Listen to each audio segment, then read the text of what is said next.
Tôi đã bán mình sang cam, còn chủ động giao 1 triệu, thành công gia nhập nhóm 1. Họ nói đây là địa ngục trần gian, nhưng mỗi ngày tôi mở mắt, vui vẻ đi lừa đảo. Họ nói tôi bị điên, nhưng tôi biết rõ nhất mình muốn gì. Xung quanh tôi đông người, ông Bạch cũng đứng bên cạnh tôi, nhìn chăm chăm vào màn hình máy tính. Hầu như tất cả mọi người đều nín thở. Tôi ngồi trước máy tính bình tĩnh nhìn vào hộp chat, nhưng không trả lời. TK bên cạnh có chút vội, không nhịn được lên tiếng thúc giục Hứa An. Đang làm gì vậy? Gửi tin nhắn thúc giục anh ấy. Tôi không nói gì cả, coi như không nghe thấy. TK còn muốn nói gì nữa, bị ông Bạch chặn lại. Cuối cùng, gần 6 giờ, bên kia không chịu nổi nữa, bởi vì tôi đã nói với anh ta 6 giờ là giờ tan làm của tôi và mở cửa đúng giờ lúc 8 giờ tối nay.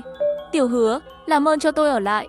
Với một tiếng đinh, bên kia đã đặt 4 triệu, chuyển vào tài khoản thẻ ngân hàng tôi gửi cho anh ta rồi. Những người xung quanh tôi lập tức cổ vũ. Ông Bạch nhìn tôi với ánh mắt tán thưởng, sau đó vỗ vai tôi.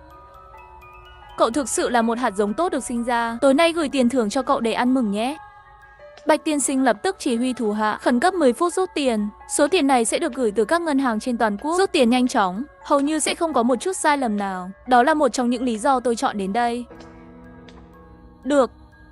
TK không thể tin được nhìn tôi một cái. Tôi không nói gì cả, nâng chân lên, đưa cho anh ta xem chân của tôi. Hắn cười và tát vào đầu tôi.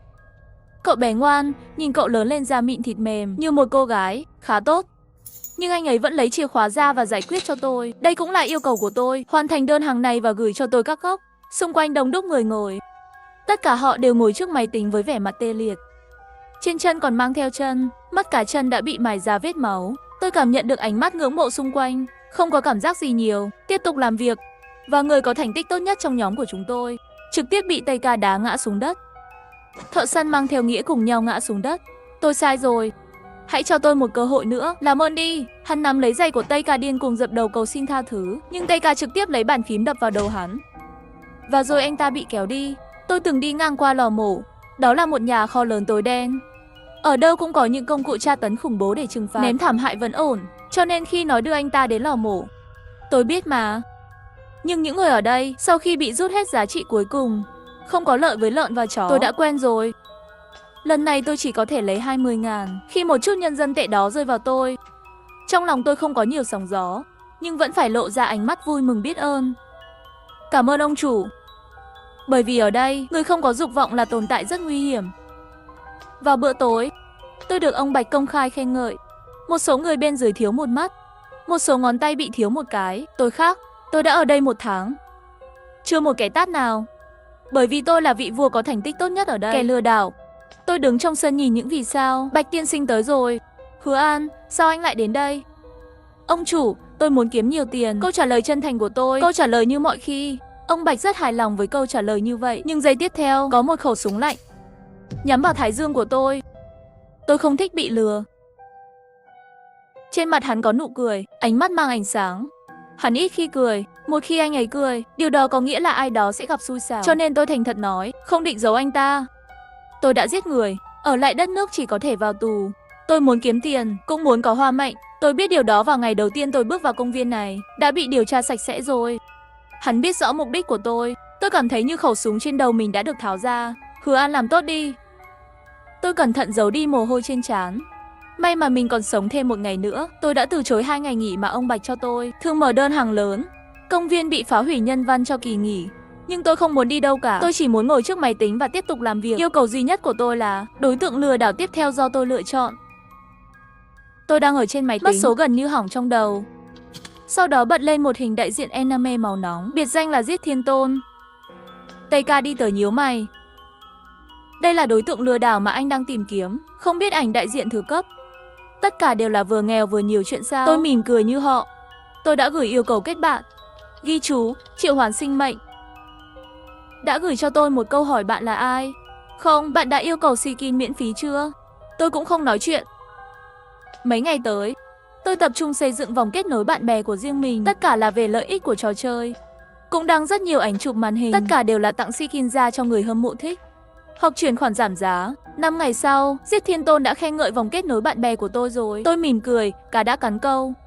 Tôi đã xây dựng một cô gái trẻ đang bắt đầu kinh doanh. Trả lại hình ảnh của người hâm mộ. Dùng lời chân thành, viết về trải nghiệm chơi game thời thơ ấu. Quyết định xây dựng một nhóm, thỉnh thoảng tiến hành rút thăm trúng thưởng. Quả nhiên là khi in, Giết Thiên Tôn vào nhóm rồi. Trong nhóm có 40 người, 38 đều là số nội bộ của chúng tôi. Người còn lại là tôi, một là hắn. Mỗi ngày sau đó, Giết Thiên Đống đều đang khen ngợi tôi. Một tuần sau Shikinza mới lên mạng, tôi nói chuyện riêng với hắn. Chúc mừng bạn là người hâm mộ may mắn cuối cùng của ngày hôm nay. Vãi đạn thật không? Tôi cố ý nói hôm nay hoạt động ta làm rồi không gửi được, bảo anh ấy đến chỗ tôi vào sáng mai. Sau đó vẫn còn trong vòng kết nối bạn bè. Phơi qua kỷ lục trúng thưởng của Giết Thiên Tôn, hắn còn bình luận thật may mắn. 6 giờ sáng hôm sau, anh ấy gửi tin nhắn cho tôi đúng giờ.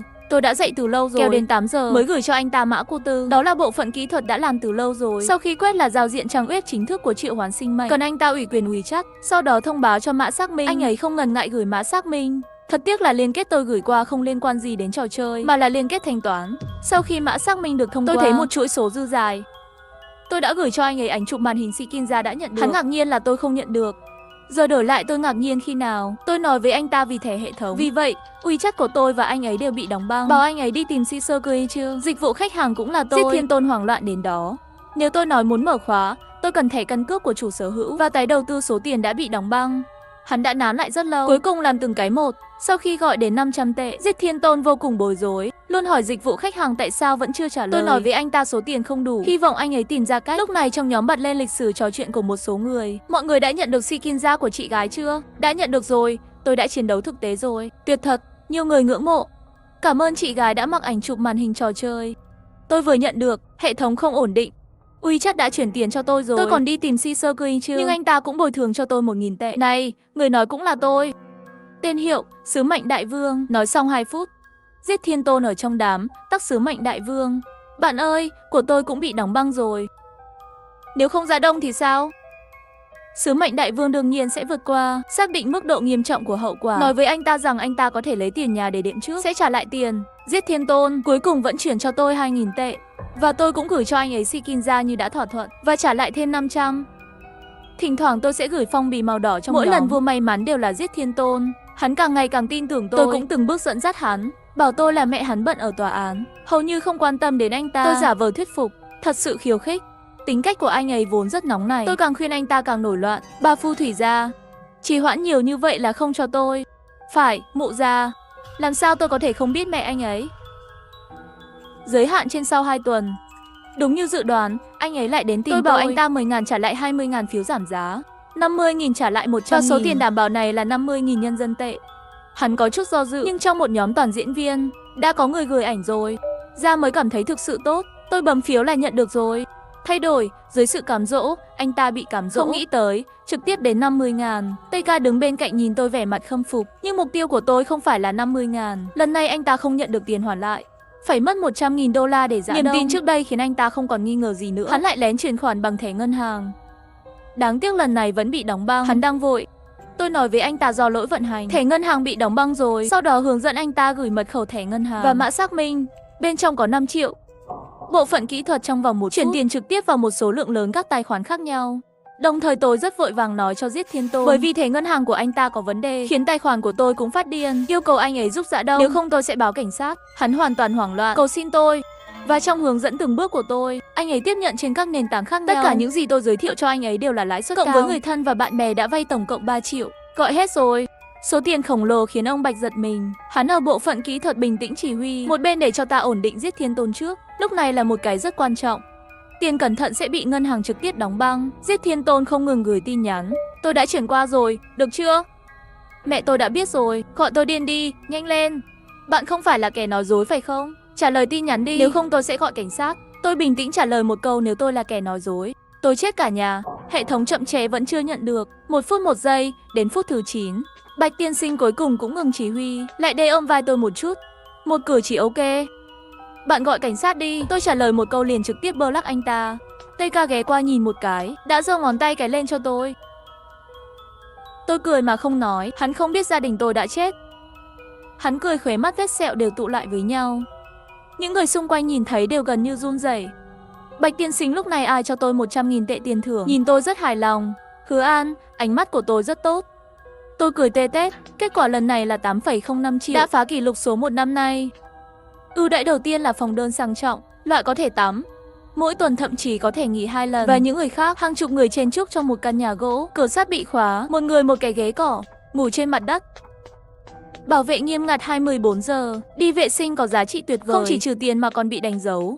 Cho nên mọi người đều rất ngưỡng mộ thành tích số 1. Khi tôi cầm chậu của mình, khi vui vẻ đi về phòng đơn, người đàn ông bị tôi đẩy xuống, nhìn chằm chằm vào tôi với vẻ mặt độc ác như một con rắn độc. Trước khi tôi đến, người tên Lý Tử Hiên luôn là số 1. Nghe nói anh ta từng làm nghiên cứu khoa học ở trong nước, tài năng kỹ thuật, thật đáng tiếc khi đi ngang qua.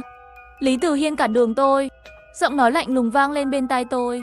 Hứa An, đoán xem ai trong chúng ta sẽ xuống địa ngục trước. Anh muốn tôi xuống địa ngục, tôi hét lên. Mặt Lý Tử Hiên trắng bệch, rõ ràng là không ngờ tôi nói thẳng ra đại sảnh. Bên kia Tây Ca nghe thấy rồi, một cái tát. Mắt của Lý Tử Hiên bị quạt treo trên tai, khuấy miệng mờ nhạt chảy máu.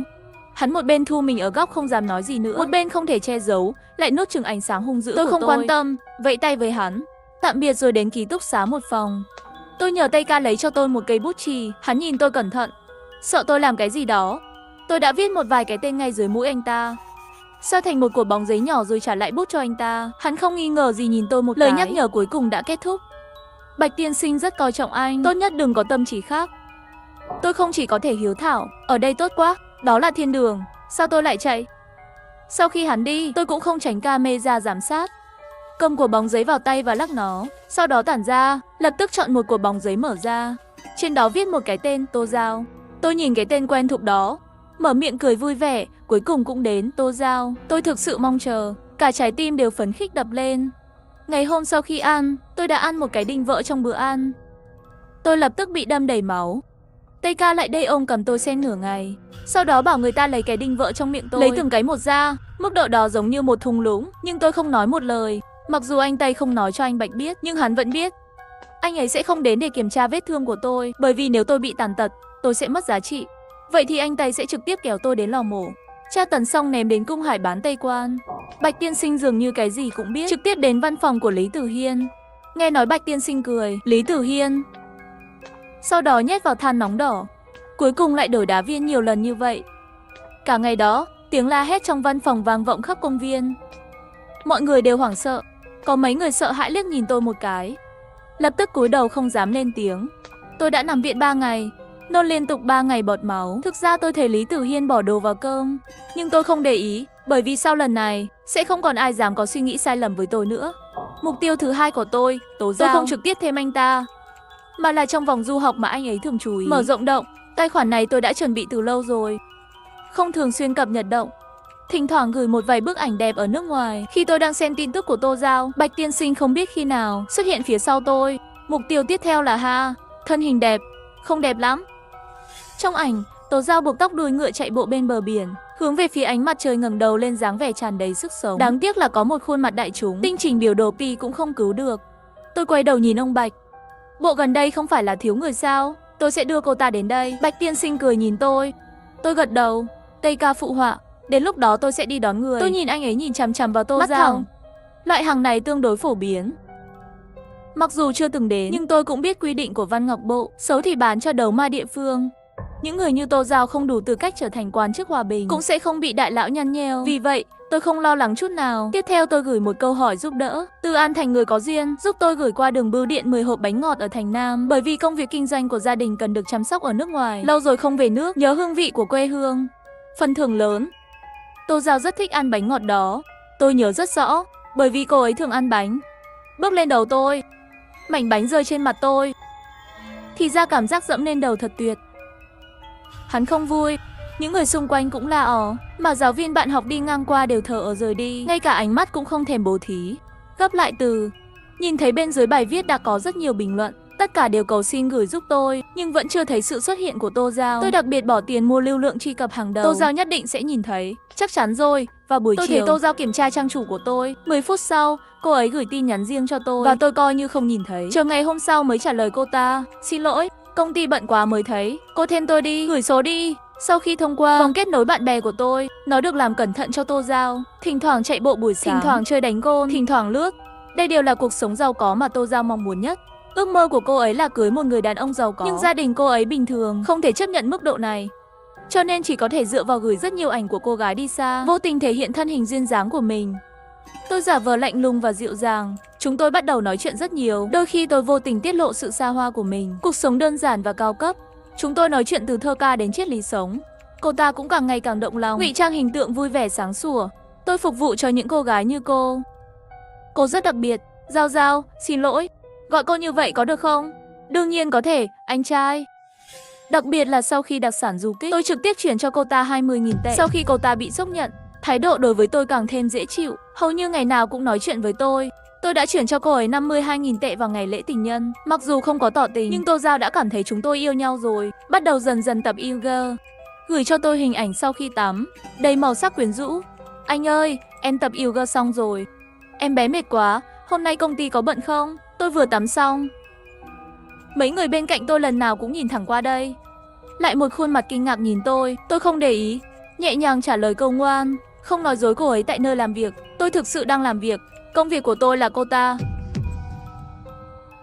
Sau 2 tháng nói chuyện, tôi mời Tô Giao đến Đông Nam Á chơi, đất nước rộng lớn. Hai người ở bao lâu cũng không sao, tất cả công việc của mấy người đều giao cho Tây Ca. Sự sắp xếp của công viên rất tốt, chuyển máy bay trực tiếp ở Thái Lan đến Phúc Kiến Bắc. Tôi đề nghị anh Bạch đi làm chứng. Hắn tự nhiên đồng ý. Tôi đeo khẩu trang đứng bên cạnh Tây Ca. Tô Dương nắm tay hai chị em tốt.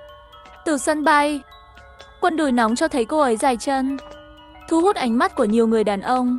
Tô Giao không nghi ngờ gì cả, vẫn đang khoe với các em gái. Một trong số đó đang tâng bốc Tô Giao. Bạn trai cô giàu quá, ghen tị quá. Một người khác thì có chút cẩn thận nhìn chiếc thuyền này, muốn nói lại ngừng mấy lần, nhưng bị Tô Giao cưỡng bức kéo lên xe. Lên xe, tôi bắt đầu kể về tình yêu này. Chúng ta thật sự rất có duyên, thật hạnh phúc. Tôi không khỏi cảm thấy buồn cười. Tây Ca càng trực tiếp lên tiếng với tôi. Một cô con gái đơn giản, thật dễ thương ha ha. Tôi thấy trên mặt Tô Giao lộ ra không tức giận. Làm thế nào để nói chuyện? Tin hay không thì tôi để bạn trai tôi lái xe cho cô. Nhưng giây tiếp theo, Tô Giao thắt nút trên mặt, bị một cái tát. Cô ta không thể tin được nhìn chằm chằm vào Tây Ca, mà hai cô gái bên cạnh đều hoàn toàn ngốc nghếch.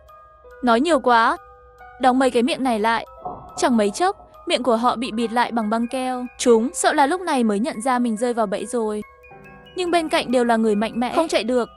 Tài sản trong xe liên tục. Tôi tháo khẩu trang ra, quay đầu lại nhìn ba người Tô Giao lộ răng cười. Lâu rồi không gặp, Tô Giao, rất nhớ em, cho nên gọi em đến đây. Cô ta mở to mắt như nhìn thấy ma, trên mặt toàn là vẻ mặt khiếp sợ. Hai cái bên cạnh tôi biết, từ hồi trung học luôn là chân chó của Tô Giao. Người thích tầng bốc tên là Lý Nghiệp. Để làm hài lòng Tô Giao, cô ta luôn ở tuyến đầu, tìm cách tra tấn tôi cho Tô Giao. Mà tính cách chỉ là yên tĩnh tên là Thẩm Song Song, cô ta sẽ lo hậu quả cho Tô Giao. Lúc này họ hoàn toàn ngu ngốc. Lý Nghiệp thấy bị trói, liên tục vật lộn trên ghế, thậm chí muốn đập đầu vào cửa kính ông Tô. Tây Ca phiền không được, vẫy tay ra hiệu cho người của mình giải quyết. Khi đến công viên, cơ thể của Lý Nghiệp lốm đốm một mảnh, ra đón người. Cho nên liếc mắt nhìn Lý Nghiệp giống như một con cá chết. Cái này không dùng được nữa. Tiếp khách. Coi chừng, đừng giết quá nhanh. Cô ấy là giám đốc ở đây. Đây cũng là phần mở đầu thứ tư của ông Bạch. Mặc dù là phụ nữ, nhưng rất có khả năng hơn cả nhiều đàn ông. Nói xong có hai người đàn ông đến, kéo cô ta xuống đất và kéo cô ta đi, để lại Tô Giao và Song Song trên mặt đất. Cả hai đều rơi nước mắt, sợ hãi chờ đợi số phận chưa biết của họ. Cả hai đều được gửi đến Bộ Văn Vũ. Khi đi, tôi đích thân nói với Tô Giao. Nhìn sự sợ hãi và hận thù trong mắt cô ta, tôi cười rất vui. Trở về đều hiểu. Tiểu công chúa, tôi đã nói rồi, tôi sẽ chở cô trong địa ngục. Giọng tôi trầm thấp. Nước mắt của Tô Giao lại trào ra. Hứa An, đồ quỷ dữ. Tôi nói đúng. Anh là một tên biến thái. Do cô mù quáng, sao không giết chết anh đi? Tôi sẽ giết anh. Giết đi. Cô ta muốn nắm lấy chân tôi, nhưng lại bắt vào khoảng không, bởi vì chị thứ tư đã kéo tóc cô ấy rồi, đem cô ta nhấc lên trực tiếp cho mấy cái tát vào mặt. Ở đây còn dám la hét. Đưa họ vào phòng 2. Thay ca nhẹ nhàng, học các quy tắc. Thẩm Song Song lập tức đẩy Tô Giao ra, cúi xuống bò tới trước mặt tứ tỷ, một mặt chị gái ngoan ngoãn. Tôi không giống cô ta, tôi sẽ nghe lời cô. Tôi có thể làm mọi thứ, cô dạy tôi cái gì tôi đều sẽ nghiêm túc. Chị ơi, để tôi đi theo chị đi. Coi như nhận một con chó. Thẩm Song Song của thật rất thông minh, trong trường hợp này còn có thể lập tức tìm lối thoát cho mình. Chị thứ tư có lẽ hiếm khi thấy người mới ngoan ngoãn như vậy, trái ngược hoàn toàn với sự nhảy vọt điên cuồng của Tô Giao. Cô gái tốt, miễn là cô nghe lời, kiếm nhiều tiền ở đây cũng được. Tô Giao lại tức giận mắng Thẩm Song Song không biết xấu hổ. Nhưng cô ta nhanh chóng bị kéo xuống, nhìn bóng dáng cô ta dần dần biến mất trong bóng tối, cùng với tiếng hét chói tai. Tôi cảm thấy hạnh phúc hơn bao giờ hết. Tôi đưa tiền thưởng cho Hika.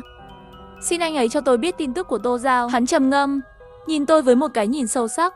Hứa An, lo lắng rất lớn. Ha ha, tôi cười tuề tết. Về phòng, mở từng viên giấy đó ra. xé nhỏ tên của Tô Giao và Lý Quế Tiên từng chút một, sau đó cho vào miệng và nuốt xuống.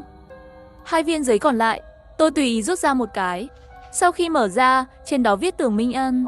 Tôi nhìn chằm chằm 3 chữ đó hồi lâu, cuối cùng cũng cười thành tiếng, nước mắt cười đều chảy ra. Giáo viên của tôi đến để trả ơn. Sau khi sắp xếp nhà cho Tô Giao, tôi quay lại máy tính để bắt đầu trận đấu tiếp theo. Lúc này, ông Bạch đột nhiên gọi tôi đến văn phòng. Thành thật mà nói, những gì trong trái tim tôi chống lại. Không hiểu anh ta bảo tôi làm gì, sợ những gì anh ấy tìm thấy.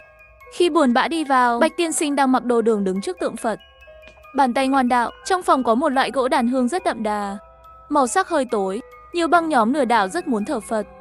Buồn cười và đáng sợ. Ông Bạch quay lại, lấy ra một xấp tiền trong ngăn kéo và đưa cho tôi, rồi có ngồi xuống. Tôi tự giác nhận lấy rồi ngồi xuống. Ông Bạch đeo một cặp kính gọng vàng, cả người có vẻ vô cùng hiền lành. Hắn bỗng nhiên giơ tay nắm lấy cằm tôi, ngón tay lướt qua mắt tôi, má lại sờ đến xương trái. Tôi mạnh mẽ kìm nén sự run rẩy bên trong, khuôn mặt này thật đẹp. Nếu là phụ nữ. Lời nói của anh ấy, tôi cảm thấy tay chân lạnh lẽo trong chốc lát, cúi đầu xuống, nhắm mắt lại. Đơn giản là anh ta không thực hiện động thái tiếp theo, mà là thả tôi ra. Ta luôn hài lòng với màn trình diễn của anh. Ta cũng rất lạc quan về anh, nhưng anh thì khác, không giống mọi người ở đây. Theo ta biết, nhà anh bị thiêu rụi 1 năm trước. Cha mẹ cũng chết. Vân kiếm tiền để làm gì? Tôi từng biết một người chị. Tôi muốn kiếm thật nhiều tiền để cô ấy sống tốt. Sống tốt? Tên cô ta là gì? Hy vọng Lý Hy vọng. Tôi ngẩng đầu lên và nhìn thẳng vào mắt anh từng ấy. Chữ một. Lần này là Tưởng Minh Ân chủ động tìm tôi. Tôi luyện hắn 2 ngày mới thông qua bạn của hắn nộp đơn. Câu đầu tiên là 2.000. Đây là quy tắc của tôi. Giờ phút này tôi là Vương Thiên Sư danh tiếng bên ngoài. Nhưng Vương Thiên Sư không phải là tôi, mà là một người đàn ông trong bộ phận chuyên gia. Hắn vốn là lò mổ giết lợn. Ông Bạch đưa anh ta thành mạng lưới bói toán trong video ngắn. Không hầu như ai thích bói toán đều sẽ đến tìm hắn.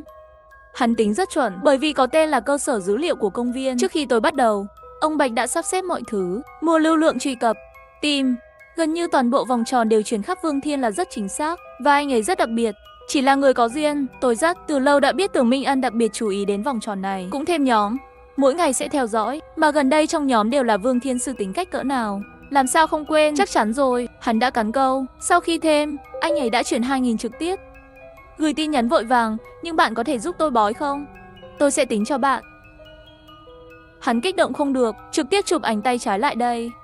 Nhìn xem lòng bàn tay là nam trái nữ phải. Rõ ràng là hắn biết, mà theo Vương Thiên Sư học hồi lâu, tôi cũng rất thành thạo những cái này. Đặc biệt là khi anh ấy 41 tuổi. Nghề nghiệp là giáo viên, gia đình hòa thuận, có một cô con gái 13 tuổi. Đúng vậy, tôi chưa bao giờ gặp một bậc thầy vĩ đại như vậy. Bên kia anh ấy hào hứng trả lời tôi, lại gửi một câu nói lạnh lùng. Tương lai của bạn thật tươi sáng. Đáng tiếc cũng quá nhiều quỷ ám. Bạn hay gặp ác mộng nhỉ? Vâng, nhưng chưa đơn giản đã nói lên sự bất đắc dĩ của hắn. Tôi nói với anh ta có ma trên người anh ta. Về lâu dài, âm khí vào cơ thể. Không lâu đâu, hắn lập tức kinh hãi. Tôi đã mời anh ấy một vạn bình an phúc. Hắn gọi mà không nghĩ. Hắn không giàu có lắm, dựa vào sự hỗ trợ của gia đình vợ, sống rất tốt, mà một nửa số tiền của hắn đều là dùng cho thân Phật. Những ngày tới, tôi mỗi ngày đều vì hắn mà đổi mạng. Chi phí một lần vẫn là 2.000. Sau một thời gian, anh ấy nói với tôi rằng anh ấy ngủ rất ngon. Cảm ơn tôi cười, có gì thay đổi cuộc sống, chỉ là bỏ tiền mua được tâm an mà thôi. Anh ấy hạnh phúc hơn với tôi. Tôi nói với anh ta, chân thành là linh hồn, 5 ngón tay người có duyên. Quỳ bái 7749 ngày sau. Ta không thể vào được. Tôi đã gửi cho anh ấy một liên kết, bảo anh ấy tập trung đọc nội dung bên trong. Liên kết mở một chút, tin tặc trong công viên đã tấn công trực tiếp vào tay anh ta. Bên trong máy có một thư mục. Thư mục này là bằng chứng tôi muốn tìm. Trong thư mục, tất cả đều là anh ta quay video nạn nhân của nữ sinh. Sau khi mục tiêu thứ 3 bị bắt, đêm đó ông chủ công viên, ông Bạch, tổ chức cho tôi một bữa tiệc mừng chiến thắng. Tôi nhìn tờ giấy cuối cùng dưới gối. Trên đó viết chữ W. Buổi tối tôi gõ cửa phòng ông Bạch. Vào phòng, tôi quỳ dưới chân hắn, nhìn hắn với đôi mắt ngấn nước. Sau đó cởi áo khoác nặng ra, để lộ làn da trắng. Ông Bạch không thoát được. Ông ấy có vẻ không ngạc nhiên khi nhìn thấy tôi. Có vẻ như ông ấy đã sớm nhận ra rằng tôi thực sự là một đứa con gái, chỉ là cải trang thành con trai. Hứa An, anh đến sớm hơn ta nghĩ. Làm sao ông biết tôi là Hứa An? Anh thật đặc biệt. Ngày hôm sau, tôi thức dậy trên một chiếc giường lớn tuyệt đẹp. Từ đây, tôi trở thành người phụ nữ được yêu thích nhất bên cạnh Bạch tiên sinh. Mọi người đều bị sốc. Nhìn tôi mặc váy, nắm tay anh ta. Cầm há to, lão đại đá ca cũng giật mình. Sớm nhìn hắn lớn lên da mịn thịt mềm. Là phụ nữ. Tôi đã ở với anh ấy 2 năm. Năm thứ 3, tôi nghĩ đã gần đến lúc rồi. Vì vậy, hãy đợi cho đến khi một danh sách lớn. Bữa tiệc đã đưa tôi đến kho tiền. Mấy năm nay toàn bộ thu nhập của công viên đều được lưu trữ ở đây. Tôi đã mạo hiểm tìm kiếm rất lâu mới tìm được. Chìa khóa là của hắn. Mặc dù ông Bạch đã đề phòng, nhưng 2 năm nhu thuận đủ để anh ta mất cảnh giác với tôi. Khi anh ấy vội vã đến với một nhóm người, tôi đang đứng trước dãy núi nhỏ. Tay phải cầm bật lửa, tay trái là ngọn đuốc, và toàn bộ nhà kho đã bị tôi giao nộp xăng. Hứa An, cô muốn gì? Anh ấy hỏi tôi trực tiếp. Nhớ không? Tôi đã nói rồi, tôi biết một chị gái, tên là Lý Hy Vọng. Chắc anh không biết đó là tôi. Cô ấy là chị ruột tôi. Chắc anh không nhớ. 5 năm trước, anh đã dạy lừa đảo cho mọi người. Cô gái bị lừa là Lý Hy Vọng. Tôi thấy mắt anh ta nheo lại, dường như là nhớ ra một chút gì đó. Anh đã lừa cô ấy tất cả tiền, nói với cô ta có thể giúp cô ta kiếm tiền mua thuốc, lừa cô ta đi trần truồng vay tiền đầu tư. Cô ấy là người tốt nhất trên thế giới này đối với tôi, và là người duy nhất tốt với tôi. Chắc anh rất tự hào. Trường hợp giảng dạy cổ điển như vậy, nhưng không còn quan trọng nữa. Mỗi giây bên cạnh anh làm tôi phát ốm. Dưới ánh mắt mọi người đều kinh ngạc, tôi ném cây đuốc trong tay vào đống phía trước phía sau. Ngọn lửa bùng lên ngay lập tức, liên quan đến toàn bộ nhà kho. Tên tôi là Hứa An, một cô gái. Trước khi mẹ tôi sinh ra tôi, họ phô trương là con trai. Bữa tiệc đã sẵn sàng. Nhưng sau khi tôi ra đời, bố mẹ tôi đã thất vọng. Bố tôi đã tiêu tiền để tìm người thay đổi giới tính. Vì vậy, từ ngày đó, tôi đã được nuôi dưỡng như một cậu bé. Tóc cũng là để ngắn. Tuổi thơ của tôi rất khổ sở. Ở trường tôi bị bọn tô giao bắt nạt. Bị tên giáo viên cầm thú đó tiết lộ. Tôi đã báo cảnh sát, vụ án được đưa ra tòa. Nữ thẩm phán phiên tòa đi đòi hòa giải. Hướng từ Minh Ân dùng 400.000 để tính riêng với bố mẹ tôi. Sau đó tôi phát hiện mình bị bệnh. Đến phòng khám nhỏ bị chị gái phát hiện. Cũng là lúc này, cô ấy vì tiền thuốc của tôi bị lừa hết tiền tiết kiệm, phải đi đến cảnh làm gái bán hoa. Cuối cùng nhảy lầu tự tử. Từ đầu đến cuối, tôi biết chính xác mình muốn gì. Nhìn ánh lửa đỏ rực, từ từ nuốt chửng tất cả mọi người. Tôi vui mừng cười. Thật tuyệt vời, cuối cùng tôi cũng được đoàn tụ với chị gái mình.